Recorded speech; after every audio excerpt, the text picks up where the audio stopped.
Hi book babes, my name is Ainsley and welcome back to my library.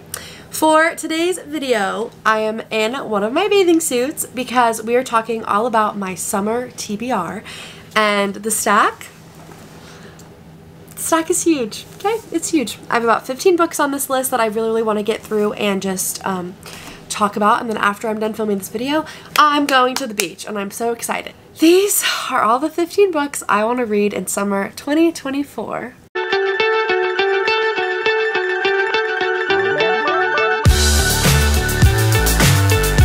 When it comes to creating a TBR for any other series, typically what I do is I do a beginning of the year TBR, a summer TBR, a fall TBR, and then a holiday TBR. And I always find that creating my summer TBR is the easiest one because any book that just says summer in the synopsis immediately goes on this list. I love summer. I am a summer girl. I love everything about summer and the heat and sweating. It's my favorite thing ever. So without further ado, let me get started. First up is what my young adult Bible study is going through, and that is Starved. And I just want to take a second to talk a little bit about it because I am so excited for this. I lead a young adult small group that is affiliated with my church, and pretty much what that means is God will just lay on my heart what we need to be studying, and we study it. So for this series, he laid the book called Starved on my heart. My Bible study isn't going through the book, we're going through the study guide together, but it's a companion. You can buy this out on Amazon. Simple, easy, it's so good. But pretty much Amy Seifert wrote this book talking about being starved because with all the distractions in our life, we are going to so many different things for our nourishment instead of Christ himself and getting into his word.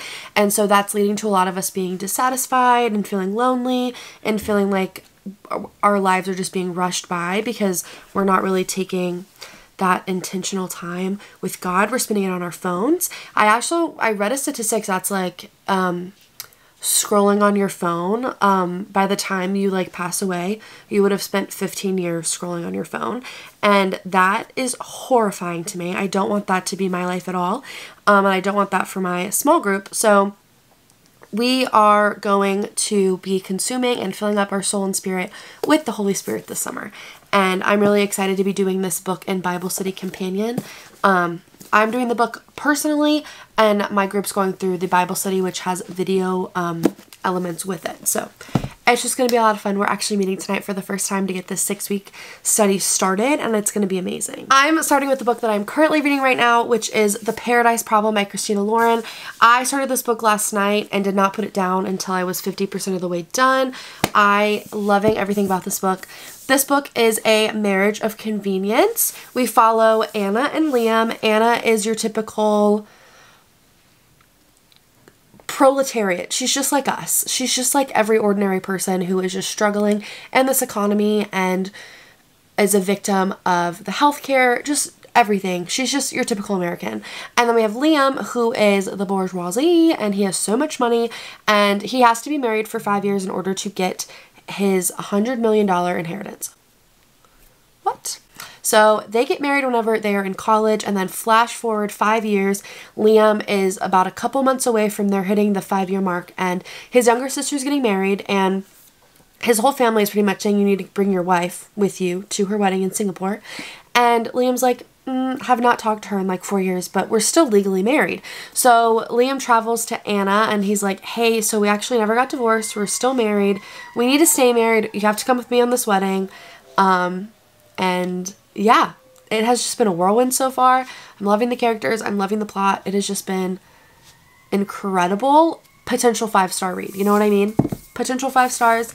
I'm loving it. I actually have never been a fan of the marriage of convenience trope. I don't think I've read a book with it, but I was like, this is stupid. I don't like this trope.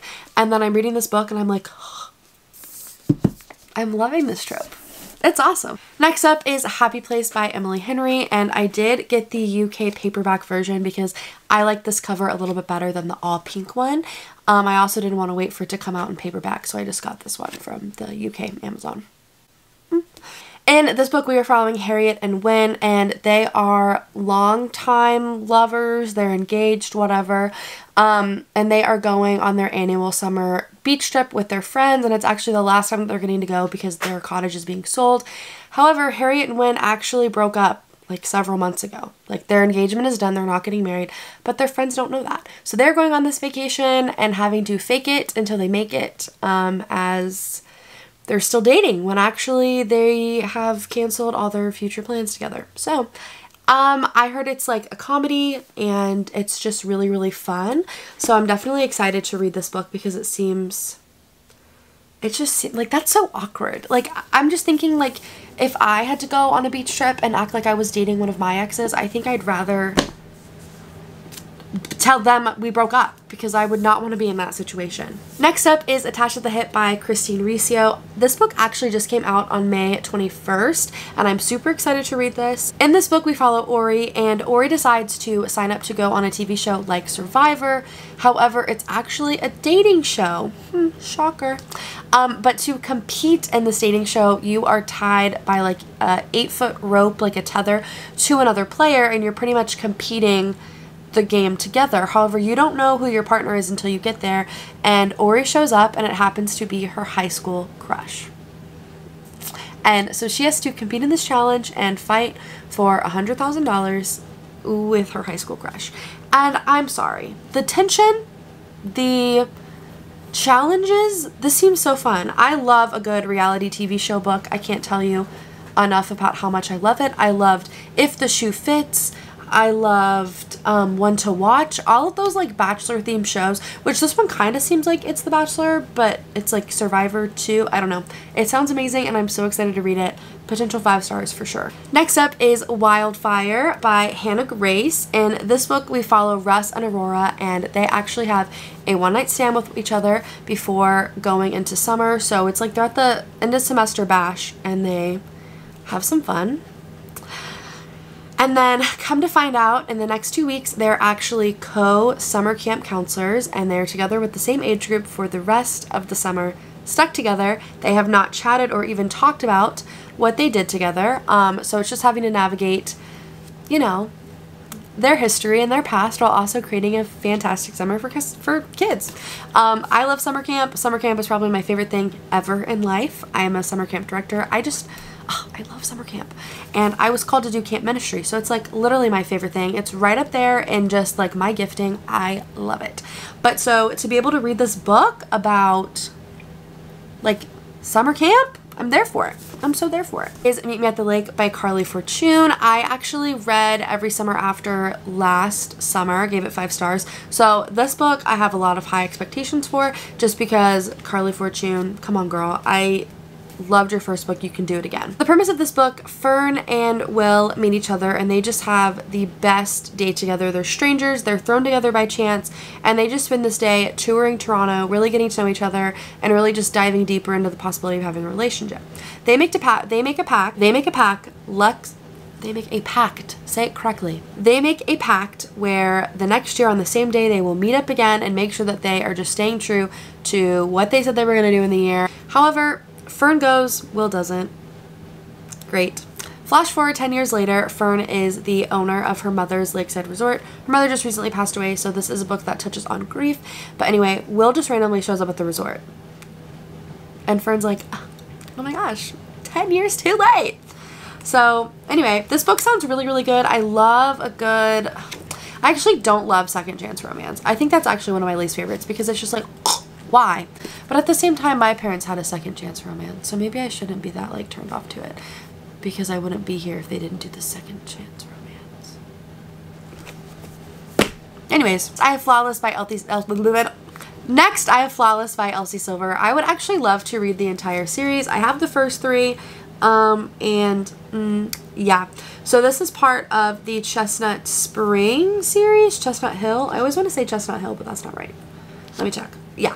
This is part of the Chestnut Spring series. This is actually the first book. There are 5. I want to read all of them.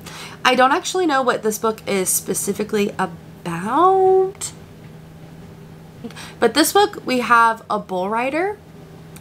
And Summer Hamilton is his agent's daughter, I believe. I could totally be wrong. Yeah, Summer pretty much is like told to be Rhett's babysitter, and he's like, I don't want a babysitter. And then Summer's like, well, you got me. So, and I think they end up falling in love because why would I read a book if they don't fall in love? Next, I have This Summer Will Be Different by Carly Fortune. This book we follow Lucy, and she tours around Prince Edward Island, which I don't actually know if that's like a real place, but she tours it anyway. And she ends up meeting Felix, a local who kind of shows her around. They kind of have a small little thing. Come to find out, Felix is Lucy's best friend Bridget, her brother. So Lucy's like, whoa, didn't see this coming. Like, I'm in love with my best friend's brother, which is such an attractive trope. But Bridget is getting married. That's actually where Lucy realizes that Felix is Bridget's brother. But Bridget literally runs away. She's like, I'm not doing this wedding, I'm running away. Lucy and Felix have to work together to come and find her and talk her back into like getting married. Like, you love this man. But through that, Lucy and Felix have to put their differences aside and work together to really be there for Bridget, only to know that they are like actually like in love with each other. It sounds so good. I have Just for the Summer by Abby Jimenez. Abby is actually on my immediately buy list. I don't care. Seriously, I've loved all of her books that I've read of her so far. I think this is her 6th book that has come out, and I've read her first 3. So I'm super excited. In this book we follow Emma and Justin. Emma and Justin both have this curse, basically where if they date somebody, then they break up with them, then the next person that person dates is like their forever person. So Emma and Justin are pretty much like the last person that people will date before meeting their true love. So Emma and Justin are like, we both have the same curse.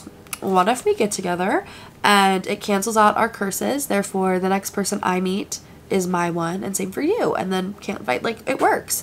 So they do that. However, Emma's toxic mother-in-law comes to town while this is taking place, and Justin actually gets custody over his 3 siblings. So they are just thrown together into just like super difficult life spaces, and they're just trying to get through it together. They're kind of in this lie already of, well, we're dating, so they have to keep it up. But yeah, it just seems fun. I love Abby Jimenez's writing. I love that she always takes like a very real situation and creates realistic characters surrounding it. So that's probably like one of my favorite things ever, is her stories is like a romance with a little bit of trauma. And by a little bit, I mean like a lot. The Rulebook by Sarah Adams. I don't know what this book is about at all. Seriously at all. But I will tell you that this is the sequel to The Cheat Sheet, and that book I read in a day. I loved it. 5 stars. It was phenomenal. Sarah Adams is actually another author where I've read so many of her books and I've loved so many of them. Anything she writes, I'm going to read. She wrote The Match, which is a heavy contender for one of my all-time favorite books ever because it is just so cute and light, and I love it. But so I'm definitely excited to read the Rulebook and just be back with another NFL boyfriend. They are exes, and it's going to be an enemies to lovers, which we know is always good. Next up is Memory Lane by Becky Wade. I actually have heard so many good things about this book, and I'm so excited. It seems so much fun. So we are following Remy, and Remy buys a cabin in Maine on the lake. She doesn't really want to be around people. She is recovering from a very serious trauma, and so she just wants to be isolated and be left alone. However, one day she hears screaming, and she looks outside her window, and there's this man drowning. So she goes and saves him. Come to find out, he has no memory and no recollection of what happened. He doesn't know who he is, where he is, how he got to this point. And so she's kind of like, well, I guess you're stuck here because I don't know how to help you. And so the only way that Remy can think to just be by this man's side and best support him and best give him help is to take a walk down memory lane and hope that this kind of just opens up his memories and allows him to realize who he is and go back to where he's supposed to be. I think they fall in love though. That's nice. Next up is Head Over Broken Heels by Haley Brown. In this book we follow Finley, and Finley is actually invited to a wedding, and her ex-boyfriend reaches out to her and is like, let's go together. And she makes up this lie of like, no, I already have a date. I don't need you. But she doesn't have a date, so she's kind of left scrambling to figure out who's going to be her fake boyfriend, who's going to be her fake date, what do they have to do leading up to the wedding to make it realistic, the whole 9 yards. This is whenever Finley desperately reaches out to Cole, which is her neighbor, lifelong best friend, childhood best friend. Think of like the ultimate guy-girl friendship. That is Cole and Finley. So Cole and Finley is like, okay, let's do it. So they go on all these mini dates leading up to the wedding to really just submit the fact that they are together. And then whenever they get to the wedding, obviously everything kind of falls apart. So I'm just excited to read this book. It's always fun to read about a summer wedding. Not Here to Stay Friends by Caitlin Hill. This is a book that I read the synopsis at the bookstore and I was like, you know what? I haven't heard anything about this book. I haven't heard any spreading of it, but the synopsis was so good. I was like, let's do it. Let's take a chance. And I will say that's one thing that I did whenever I was really early in like my book reading career versus now, is now I feel like I go into a bookstore and I'm like, these are the 5 books I'm getting. I grab them and I go. Whereas early on, I would go to the bookstore and like read so many synopsises and pick whatever book I wanted. And so the fact that I did this with this book, I just really felt like it's like a little nostalgia nugget and I love it. In this book, we follow Sloane, and Sloane is spending the summer with her friend Liam, and Liam's dad actually is a producer of, think of like a teenage version of The Bachelor. But so as Caitlin is there hanging out with Liam, Liam's running like the production, like lights, sound, all of that. So he's pretty much behind the camera every single time that they're filming. But comes to find out, they are down a girl for this reality show. So they ask Sloane to step in, and Sloane is like, okay, yeah, sure. But as she's kind of slowly falling in love with Liam, her best friend, she's also slowly falling in love with the teenage bachelor. And his name is Aspen Woods, which I just think that is such like a, that's such like a teenage heartthrob name, Austin Woods. Really, it's giving Sterling Knight. So, which also, Sterling Knight so should have been more popular than he was, but we're not even going to talk about it because it breaks my heart. These last 2 are fantasy books. I actually rarely read fantasy books over the summer, but I was like, we're going to do it. We're going to do it because why not? If I'm in the mood for fantasy, I definitely don't want to tell myself I can't read them because it's summer. If I'm in the mood for fantasy, I'm not going to be like, no, you can't. It's summer. That's dumb. So, first up, I have The Serpent and the Wings of Night by Carissa Broadbent. I don't know how to pronounce that. I'm so sorry. I don't know exactly what this book is about. I don't really like to read the synopsis whenever it comes to fantasy books, but I will say I have heard this book marketed as, think of like the vampire version of the Hunger Games. Sounds good. Love a good vampire. Love a good Hunger Games. So I feel like this is going to be a good mix for me. My best friend read this book, fell in love. I think she read it on the plane ride that she took overseas to see family, and she read it in one single plane ride and she loved it. So, but I think it's enemies to lovers, and that is always just a fun time. Lastly is Powerless by Lauren Roberts. Again, don't really know much about it. This has just taken over TikTok though, so I'm very excited to read it. And from what I remember, the second book is actually coming out in July, so that's exciting. So hopefully I can read this book in June, pick up the second book in July, and just have a great time with it. From what I've heard though, could be wrong, but from what I've heard, we follow Padden, I think it's Padden because that is a cute name. So this comes from all these fantasy books. Everybody has powers and that's how they get through life. Like they have powers. This book, completely opposite. As you can see, powerless, duh. But basically what this book, like the thought of this book is all of these people have powers. She doesn't. Padden doesn't, okay? So she's kind of trying to just get through life hidden and act like she does have powers. I am going to read the synopsis too because this actually looks so good. The elites have possessed powers for decades, gifted to them by the plague, while those born ordinary are just that, banished from the kingdom of Isla and shunned from society. No one knows this better than Padwin Gray, an ordinary posing as a psychic to blend in with the elites. But when she unwittingly saves one of Isla's princes, Kai Azar, she's thrown into the purging trials, a brutal competition showcasing the elite's powers. If the trials and the opponents within them don't kill her, the prince she's fighting feelings for will if he discovers what Padwin is, completely ordinary. I want to read it now. That sounds so good.